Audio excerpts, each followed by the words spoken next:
Good afternoon and welcome. I am so pleased to introduce Dr. Omar Ali, who is the Dean and Professor of the Lloyd International Honors College. He is a well-respected member of the UNCG community and is highly regarded for his passion and enthusiasm. Dr. Ali's unique perspective on relationships is a fundamental part of his philosophy for the Honors College.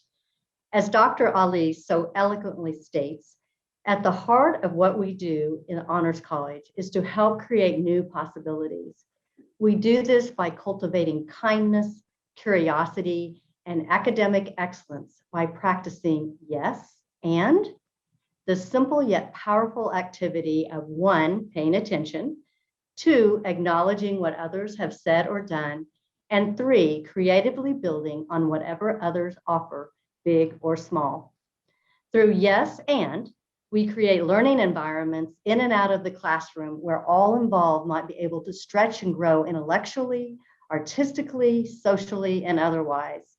The result is an ever-expanding, inclusive community of thoughtful and engaged artists, humanists, and scientists. Dr. Ali is a renowned historian of the African diaspora who specializes in the history of the independent Black political movements in the United States, Islam in the Indian Ocean world, and Black resistance to slavery in Latin America. In March, Dr. Ali was named Knight in the Order of the Academic Palms by the French government. This is one of the highest honors bestowed by the French government and is one of the oldest civil honors bestowed by the French Republic. It is given by the French Ministry of Education to distinguished academics for valuable service to the expansion of French culture in France or the rest of the world. I could certainly share more at great length about Dr. Ali, but I know that his preference is not for you to sit and listen, but to be part of the conversation. So Dr. Ali, welcome. We look forward to hearing from you and learning more about the art of practicing yes and as you help teach us today. Welcome. Well, thank you. I can hear the applause. It's deafening. Oh my gosh. Oh, thank you. Thank you so much. No, thank you, Mary. This is wonderful. Thank you so much for inviting me to this Vanguard series, and also just for Sam Logan's technical support in the back. It's always a pleasure to speak to graduates of UNCG, the Women's College. I feel very humbled to be in your presence, even though I can't see you. I know you're out there. I think that we are all the beneficiaries of those who come before us. And in some ways you paved the way to create an institution that has allowed me to step in and to support the education of new generations of students. So thank you for the work that you've done over the years to support UNCG. And just, having been students here, I feel like we're connected in multiple ways already. So I was asked to speak a little bit about what are called DEI issues, that is diversity, equity, inclusion issues. And you might wonder, like, how is that connected to yes and, which Mary was describing, which in some ways is a methodology which I practice in pretty much all areas of my life when I'm actually being intentional, and has been a wonderful way of creating bridges. And that is the connection there, that if we're going to engage issues of diversity and equity and inclusion, we have to create ways that we can connect with each other. But in some ways, saying that we have to create ways that we connect with each other assumes that we're not connected. My underlying philosophy is that we actually all are connected. It's a matter of, in some ways, simply revealing it.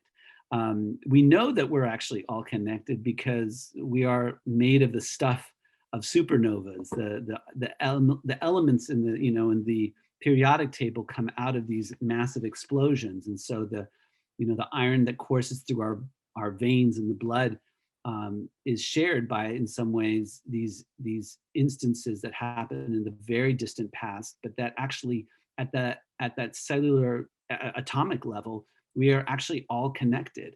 And so in some ways, there's that basic level of connection at the biological level among all living organisms, indeed all things.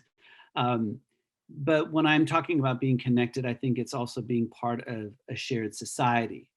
And I'm a historian, as you know, Mary mentioned, and I always think about the ways in which our histories are in some ways interconnected and flow in and out of each other's paths. Um, you know, we're all at a species level go back to only several dozen generations ago, where we all actually connected to some shared ancestors. So it's not that distant ago that we were part of the same recognizable family. But because of migration and because of time, we look different, we speak different, we create different kinds of cultures. So, so fundamentally, I think when we talk about DEI, it's about going back to how we are connected, but appreciating our differences. So let me speak for a few minutes about some of the larger history and where we are at in terms of the United States of America, because these expressions of diversity look different in different parts of the world. So one of the words that has now become more commonplace is, or phrase is, institutional forms of racism, or institutionalized racism and institutionalized discrimination. Now, most of the people who I believe are on this right now on this webinar are women. And so women obviously face a certain kind of discrimination. You are all women and some men of a generation or generations that had to deal with very blatant forms of sexism and misogyny. Those kinds of ways of discriminating against people, women in particular, continue. Maybe not as obviously in the workplace or in other settings, but it still goes on, and still remains a fact that women make less than men do across the board. I mean, with a few notable exceptions. And so just at that level of income, women working the same exact job with the same title often is making less than men. Something like 80 cents on the dollar now. It used to be about 67 cents, but now it's gone up to about 80 cents, but still a gap. But there are different ways in which we also are in the world, not just as women or men, but also based on our class background. That is, this idea of what some people talk about as intersectionality. There's an African-American legal scholar her name is Kimberly Crenshaw, who talks about this notion of intersectionality, that Black women who are poor face three forms of discrimination: racism, gender discrimination, and classism. And this idea of intersectionality is true of everybody, because we're more than just one identity. I'm American, but I'm also of Peruvian and East Indian descent. My father's from India originally, my mother's from Peru. I was actually born in Lima. And so that's an identity, but it doesn't exclude my American identity, nor does it exclude other things. So I'm a professor, I'm also a father, I'm also a friend, I'm also, a taxpayer. Tax season is coming up. I'm many different things. One thing does not negate the other necessarily. They're just part of who we are. We're complex beings. So I think that we have to appreciate that, and I think that you all do. And I think that the education that you received at the Women's College at UNC Greensboro taught you that. I think that the one thing that you learn in college is to question things and to look at things from hopefully more than just one perspective. So these are things that you are all aware of. The question is, what do we do? What do we do about this? Now, do we want to see macro institutional changes in our society that would in some ways uplift everybody? Of course. Do we want to get rid of this gender gap in terms of pay? Yes, is what I say. And I think that we should continue to strive for those large scale changes. And we do have limited control over those things. But what we do have control over is our own actions. That is, how we comport with other people, how we, engage in conversations with them. So in the United States of America, we have certain kinds of identities that have been formed, which keep us from seeing our shared humanity. A number of years ago, I gave a TEDx talk called "What's in a Name," and in it, I was basically talking about both how identities can uplift people, like to be proud of being, say, a woman, or being proud of being a Latinx in my case, or South Asian, but also not being overdetermined by these things, because there are many ways of being, say, a woman, many ways of being Latinx, many ways of being X, Y, or Z. And so we can fall into sort of a kind of essentialism, which is that this is the only way, this is the way to be a woman, or this is what it means to be Black, or this is what it means to be, fill in the blank there. So I think that we, like everything else, we can use these identities to do things with, and hopefully good things with. So if it inspires you, if it uplifts you to have a certain kind of identity, great. But let's not be, again, over-determined by that. And so I think about all of these things and the particular ways in which we've been organized around certain kinds of identities in the United States, and that is deeply connected to our history, a history of really quite brutal forms of exploitation of poor people and enslaved people that were of African descent. And that's who basically built our country, poor white people and enslaved Black people, and mostly poor working class people of all kinds of backgrounds. But what happened, in order for, if you will, those who had, in some ways, were in the positions of political power and had the greatest amounts of wealth, in order to, in some ways, stay in those positions of power and maintain their wealth, they had to come up with a kind of an ideology that would pit poor people against each other, that would pit ordinary people against each other, because they were clearly a minority. There aren't that many, now we have more billionaires, but there are very few people who have that kind of wealth. And so they were clearly a minority. And so they wanted to, in some ways, divide and conquer the vast majority of people to maintain their positions. Now, some people might say, well, are you anti-wealth? No, I'm not anti-wealth. I think everybody should be wealthy. Right?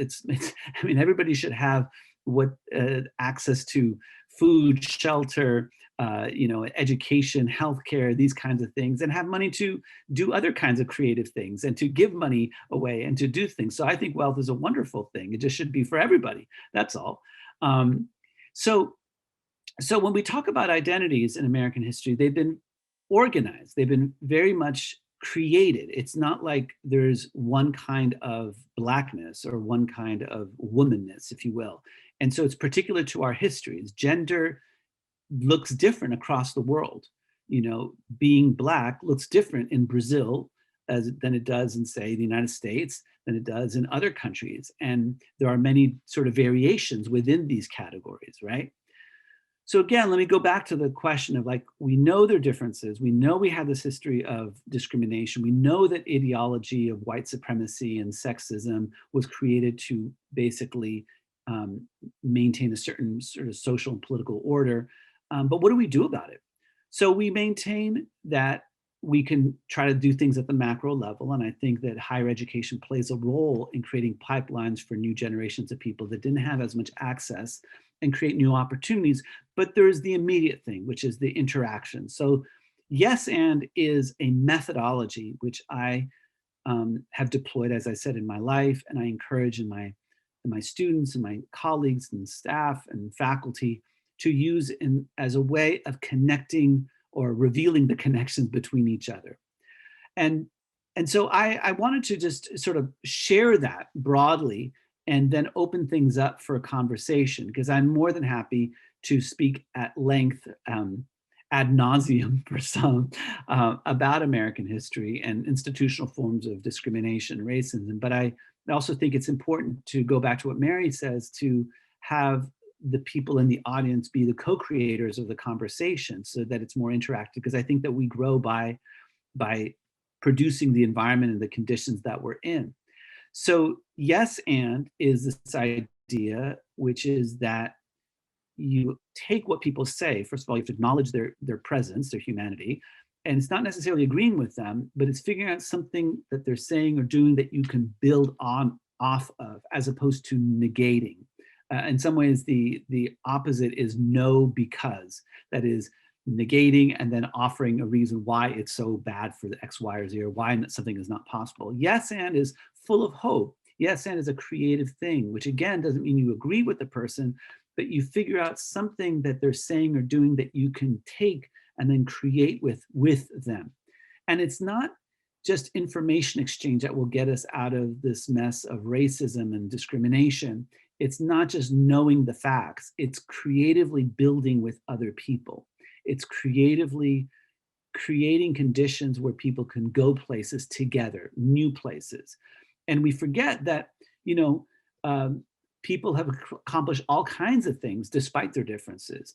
And so I mean, in the Honors College, we really want to help our students practice this in all sessions. So if you think about the best conversationalists, they're people who listen very well and who also respond in ways to specifically what somebody is saying and asking questions and creating that conversation. So my not solution, but my response to issues of diversity and equity and inclusion, or making a world that is more diverse and inclusive and equitable, is to practice yes and in all situations possible.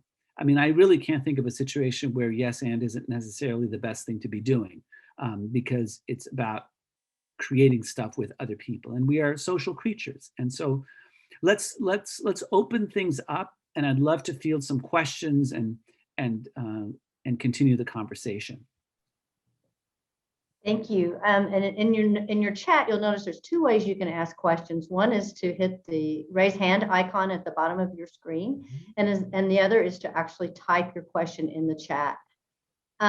I do have a couple that came in a little earlier, Dr. Ali, and one of them is you talk about how better to pay attention to each other. What are some ways that we can layer our conversations for us to learn more about the other person? You mentioned yes and, which always provides a pause, but what are some tips you might have for us? Well, I think it's one thing that one can do always is to paraphrase or try to repeat back what the person has just said, because the experience of that is that people feel like they've been heard.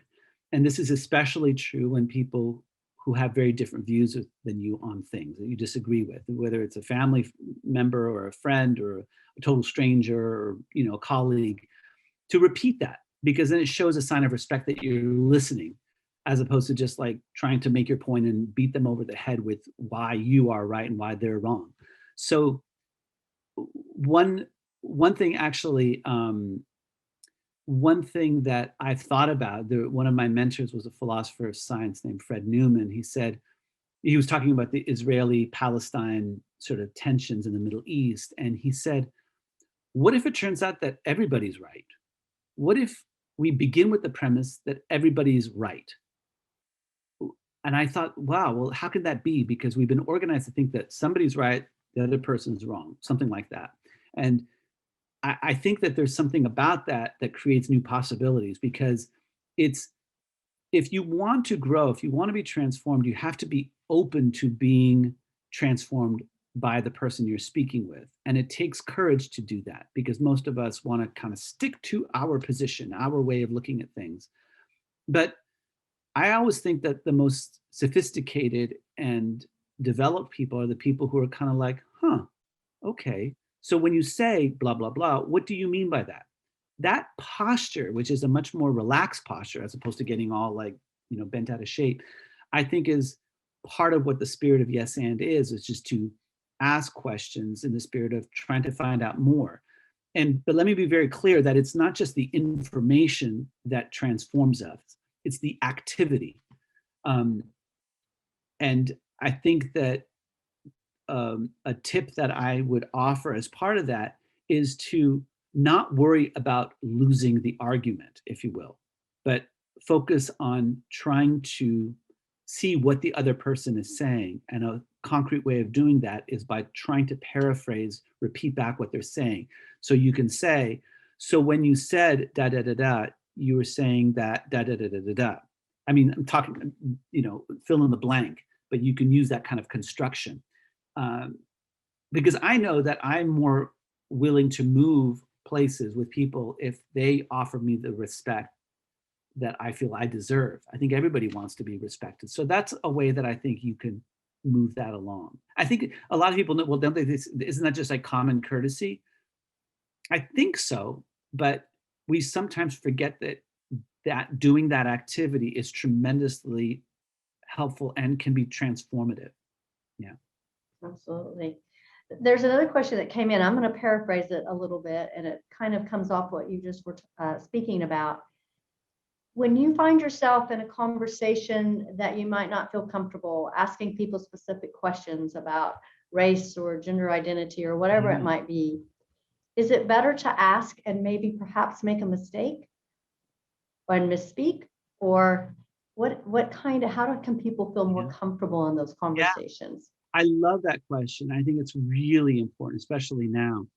I think that the way to ask questions that you think you might be stepping on some kind of emotional landmine or you might be wrong about is to preface it by saying, I could be wrong about this and I'm trying to better understand, but da da da da da da. I think people will give each other much more grace and space if you acknowledge that you might be wrong or misguided about X, Y, or Z, as opposed to just making the statement or comment. It's magic. It's magical, and I think that again, it's signaling kind of a spirit of being open when one says that. I could be like if wanted to initiate something, I could be mistaken about this, Mary, but it seems to me that wearing earphones doesn't allow you to hear as well, right? Doesn't that feel different than, Mary, earphones don't let you hear as well? It's like, it's definitive if you put it that way. The other way is more open. It allows for some wiggle room for the person to get in there. So my experience is if you can almost say anything after that, and people, not to be like ridiculous, but you can say a lot. But if people know that you're coming into the space or into the conversation with a sense of humility, people are very, very generous, very generous. And I'm not saying it's going to work the same way for everybody. And I appreciate my relative privilege. I come in with all this stuff, like I'm a man. So in some ways there's assumptions about my knowledge. I'm a professor. I have these sort of things, which in some ways give me certain kinds of privileges. But there's some areas that I'm not as, I just don't know as much about. And if I approach it with that kind of humility, it in some ways, it works much better than trying to make some kind of statement. Like, I'll give you a concrete thing. Like when people sometimes get very offended, if you're, say, a first generation person, they say, oh, where do you come from? And some people get very offended by that question, who are first generation of whatever background. I don't. I take it as a huge opening to have a conversation. But I also appreciate that I'm who I am, and I have a certain level of confidence in my own history and what have you. But I think that you can ask that same question of somebody and say, I don't know that much about, sort of, like if you have like a name like mine, like Omar Ali, I don't know that much about Arab names, but is your name an Arab name? I didn't know if that's even like, if all Arab names are, if that's even an Arab name. But if you show that kind of fumbling kind of openness, people will give you space, but it's the tone, it's the body language, all those kinds of things. Again, I'm probably saying things that may seem very obvious to some people, but we sometimes forget in the moment. So I don't know if that's helpful, but I think that there's nothing that's off the table for me in terms of questions. It's how you do it. It's always how you do it. Yeah. Oops, you're muted, Mary. Don't you just hate that when that happens? Yeah. Thank you. Another one that came in is talking about DEI is not as much a moral issue as it's developmental and a matter of power. Would you be able to elaborate on that? Yeah, that's hugely important. So I think that there is a morality to, you know, to issues of social justice, right? That Black people should not be excluded from the right to vote. That seems obvious. Women should not be excluded from the right to vote because of gender or, quote, race. And I say quote because race, like gender, is actually a social construction. It's based on our particular society creating those notions of what it means to be this category or that category. And there's tremendous variation within race and gender, for instance. But I think that for me, social justice issues, which that have a sort of morality to them, don't have to be moralistic in the sense that, like, you don't have to stay with it just being sort of the righteous thing.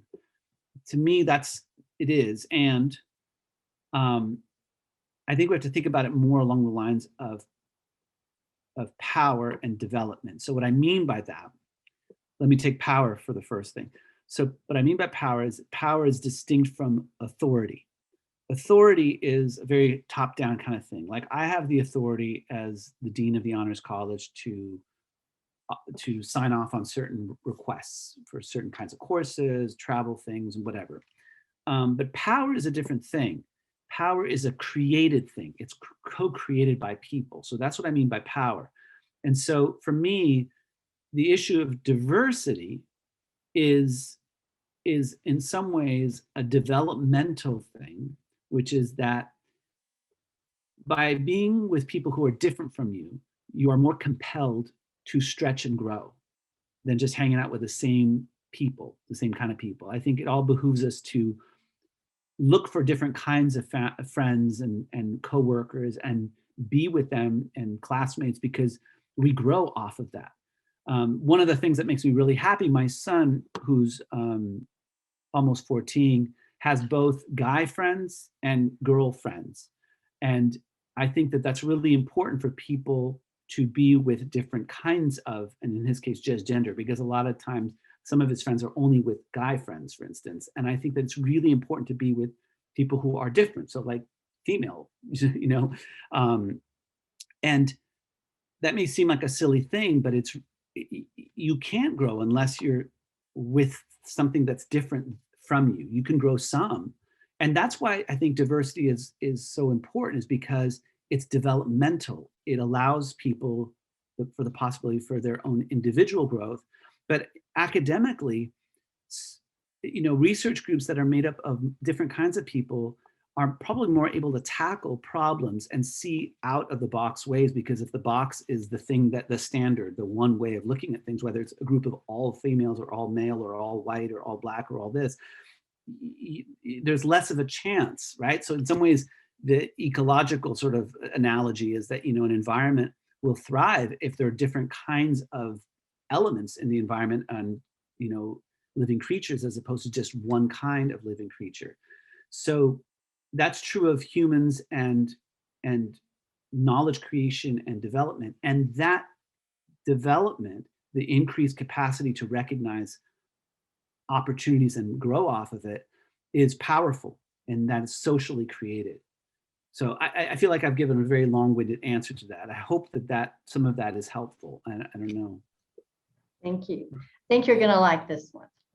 You're with students, you work with students. How do you feel the conversations are different today than they were during women's college? Oh. On these topics. Well, one thing for sure is that the question of LGBTQI, and I'm not sure if I do the last thing right, but I think that is shifted. I think our notions of gender and sexuality, like right now we have one of the oldest women's and gender studies programs, but they actually added women's gender and sexuality studies. And I think that the question of LGBTQI and sexuality, beyond sort of just the heteronormative sort of dominant ways of looking at the world, is something that's different today. Like I will regularly have non-conforming gender students in my classes, or students that are, transgender, or just that in some way, yeah, I think it's non-conforming, sort of like one day maybe performing or being more quote male, and another day being more female. And it's, again, in some ways, it's like a spectrum. And I think, this may seem obvious, but I think the gender isn't just obviously male, female. There's a whole set of ways, like, I don't know, some guys are more feminine, if you will, and some women are more masculine. So it's a spectrum. And I think that for the older generations, I think things were really organized around very strict, again, the fancy word is heteronormative, where what is normal is male-female relationships, romantic sexual relationships. So I think a fundamental difference is LGBTQI and gender in our society, which has developed. And I think that issues of race have also developed and changed, because I think that we had a very, very narrow, again, almost same thing, sort of binary way of people either black or white. But as increasing numbers of people are coming from households that are mixed, right? And in some ways, there's much more fluidity in terms of race. And there's also just many more Latinx people in Greensboro. And you have large refugee populations from Southeast Asia and other parts of the world. So I think, if you will, racially, things are much more diverse now in Greensboro than it was going back, 40 years or what have you. So those are two ways in which I think it's different. Social media has changed everything, and that's very recent. I mean, that's only in the last 10, 15 years. So those are some ways that I think things have changed. Yeah. Yeah. Back, I think it's on the student. We got a little bit of student questions. What do you feel is the most on front of students' minds right now on this topic? It seems like we hear about it so much on the news. So is it as an integral part of your classroom discussions, and is this very much in the forefront of students' minds and conversations? I think it's a large part. I mean, I happen to teach courses that have to do with the African diaspora, so I tend to have more students who are inclined to want to engage in that, because the content of the class talks about these issues. But students, I don't know. The other thing is, I think that they're just, it's really hard to be a young person, I think, now, at this particular moment in a pandemic. I think it's hard for everybody, but it impacts people differently. And I think that, I think issues of social justice are definitely part of young people's thinking. I mean, Black Lives Matter movement was led by younger people, but joined by many older people who have, in some ways, who sort of created the models and that lay the groundwork for Black Lives Matter. But I think that social justice is some ways is normalized now in ways that may have seemed quote unquote radical, are much more part of how people understand. Like right now, I think that, again, to go back to questions of LGBTQI, like my kids, and they're not college kids, but they're younger, but that generation, for them, it's totally normal to have like a friend that might have two moms or two dads. It's like, that's totally normal. I'm old enough. I just turned 50. So happy birthday to me. Thank you. But, I remember like being sort of taken aback when one of my students, when I was teaching in Baltimore at Towson University, it was my first tenure track position. She was going to New York to work on same-sex marriage legislation in New York. And I was like, what? And I remember, and this is coming from somebody who I had spent my late 20s and early 30s in Manhattan, living in Soho right next to the Village. So it's not as if like I was living in some conservative town or something like that. No, but it's so ingrained. Heteronormativity is so ingrained that it was hard for me. I just remember thinking, and I remember telling myself, hold on to this, because this is how people of an older generation felt about other things as well. And so you have to use those emotional responses to hold on to that, to remember, okay, this is what it's like when I say something to, I don't know, my father or somebody else around some issue where they're just sort of taken aback.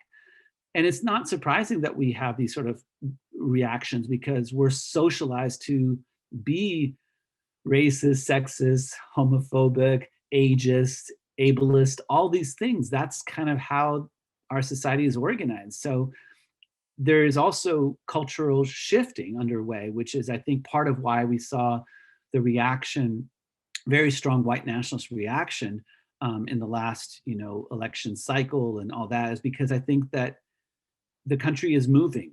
In some ways, regardless who got elected this last time around for the presidency, the country is moving. And I think it's a desperate call or desperate reaction by elements of white supremacy. And white supremacy doesn't have to take just that violent form. It can be in smaller, less violent ways, but it's still the notion that whiteness is superior than non-whiteness, if you will. So I'm not sure if I feel like I deviated a little bit, but hopefully that's responding in part. I think that's the beauty of the conversation, right? Is that it takes us all sorts of places. Another question was about, how do you feel UNC Greensboro is handling DEI initiatives? And as you look from your perspective around at our campus, do we get an A+ or C? How are we doing? Well, I think that we are moving in the right direction. And I think that we've done a fair amount. We recently did some press that my dear colleague, Andrea Hunter, who's a campus Chancellor's Fellow for Climate Change, her with Julia Mendez, and also Dean Shireen Obear were quoted talking about how, in terms of Black faculty, that has increased and other markers, but it's always relative. And I think that we still have a ways to go in terms of getting closer to what our Black student numbers are, and other, groups of students like Latinx students. So I think that we're going in the right direction, and it takes a lot of work. And the work that we have, what we're seeing now, the fruit that we're bearing now in terms of the uptick in terms of African American faculty and other faculty, is the work of many years and many different people and many conversations. But it's a culture change, and I think that the younger faculty have a very, in some ways, it's more normalized that you'd want to be more open to non-traditional or other ways of assessing candidates, because it's very hard. Like, so for instance, one of my dear friends, Professor Nadja Chek, she's a distinguished professor of chemistry and biochemistry. The number of African American faculty members and the number of PhDs is like less than 2%. And so it's very difficult to compete and be able to bring in those faculty members, but we have to try. And in some ways we may not be able to buy them out at the same level as, say, like a Duke or a Chapel Hill, but we have a lot to bring to faculty members. And so we want to, in some ways, be as inviting of colleagues from different backgrounds, and to demonstrate our trend. And like I said, I think that we're moving in a positive direction, and we have more work to do among the faculty, and certainly around upper administration. There are very few deans, myself, Dean Obear, of color. And I think that, again, some people might say, well, it's not, why does it have to be all about color or this? I think it signals the possibilities for people who are coming up through the pipeline. I mean, the fact that I'm a sitting dean offers a kind of like possibility to younger faculty members of color who go, well, maybe I could be too, or students. And that's important. But I think that ultimately it's about what we do, what our activity is. And I think that some of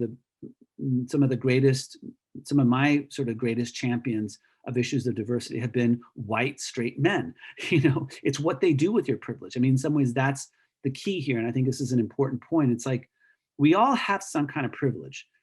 Our ability to like walk, for instance, our ability to speak English with an American accent, our gender, our class.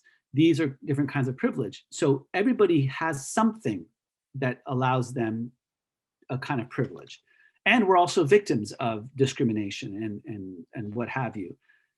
but I think that one of the things we can do is offer and give our privilege. So for me, when I talk about sort of the white, straight males who are champions of DEI issues, they are often the ones who are affirming, who are nodding, who are asking more questions of, in a way that's inviting, that in some ways can say things in rooms that other people aren't usually allowed in, to stand up for other voices and other people. So I think that everybody has a way to contribute to DEI, no matter who you are, because you can always acknowledge and affirm and ask questions.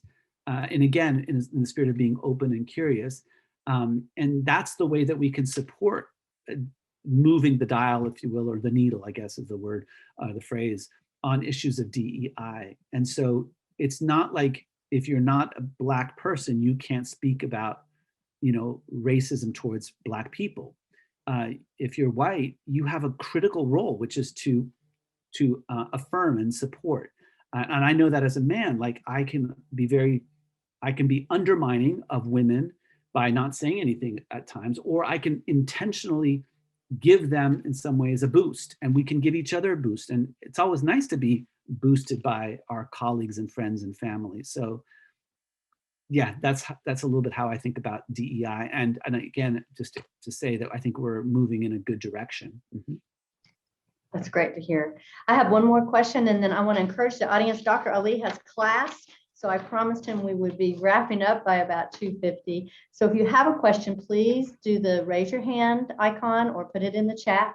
But I had one come in. They wanted to know, they know you certainly have written some books, but what are some books that you might recommend on this topic? Oh, I'm just looking at my bookshelf. There's a book called,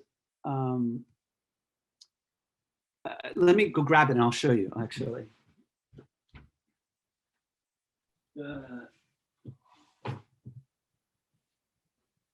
This is a book, he's been in the news a lot, Ibrahim Kendi, and it's called Stamped: Racism, Anti-Racism, and You.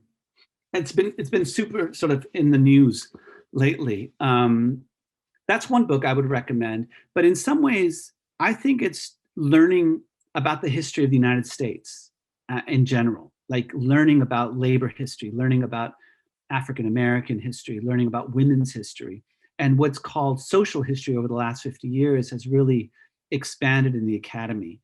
Whereas before, history was often talked about as the great individual leader, like the president or the senator, or the individual person, like actually even like Dr. King. But Dr. King couldn't have done what he did without Ella Baker and Bayard Rustin and so many people around him. So learning beyond just the great men usually in history, or the very isolated here and there great woman, because it's movements that change history, and it's the interplay with some people who are inside of positions of power, responding to movements from outside that can move things, like an Adam Clayton Powell during the Black Power era, who was a sitting congressman from Harlem, but was very in some ways connected and was pushed further by the Black Power movement. So I think learning history in general is good, but I think that, Ibrahim Kendi's book is good. I would read anything that Eric Foner, Foner, Eric Foner. He was actually my dissertation advisor at Columbia University. I think that there's a lot out there, and there isn't like one book or one thing. I think it's just familiarizing yourself with this history and asking questions. And if you have a question, email me. I'm happy to respond. Yeah. That's very kind of you. Sam did put Stamped in the link to the book in the chat here. And Sam, if you have a moment, if you're able to put Dr. Ali's email in there, I'm sorry to put you on the spot there. Yeah, it's OHALI. I can put it in there. I'll just try to. Thank you. I'm not sure. Here, I'll see. I'll do that. But yeah. I can't type and talk at the same time. Do I do panelists and I'll do panelists and attendees. There it is. Yeah, there you go. Okay, perfect. Yeah, but email me. I'm happy to respond.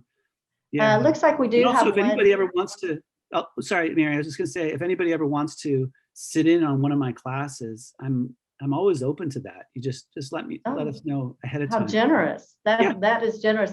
Knowing this group, I think you're gonna have a lot of people raise their hand. Come. It'll be And fun. it looks like we have one more question come in. It looks like you've got 3 minutes. Are you okay? Yeah, I'm good. Okay. How do you counter the council culture phrase with thoughtful dialogue about the reasons for introspection and the understanding of others? Wait, how do you counter the what? How do you counter the council culture phrase with thoughtful dialogue about the reasons for introspection and the understanding of others? I think that one of the most powerful things we can do is to ask questions, but it's, again, the ways in which we do it. To do it from the spirit of like, can you say a little bit more about when you said that all men are pigs? Like, can you say that more? Like, I mean, but you have to ask it in that kind of curious way.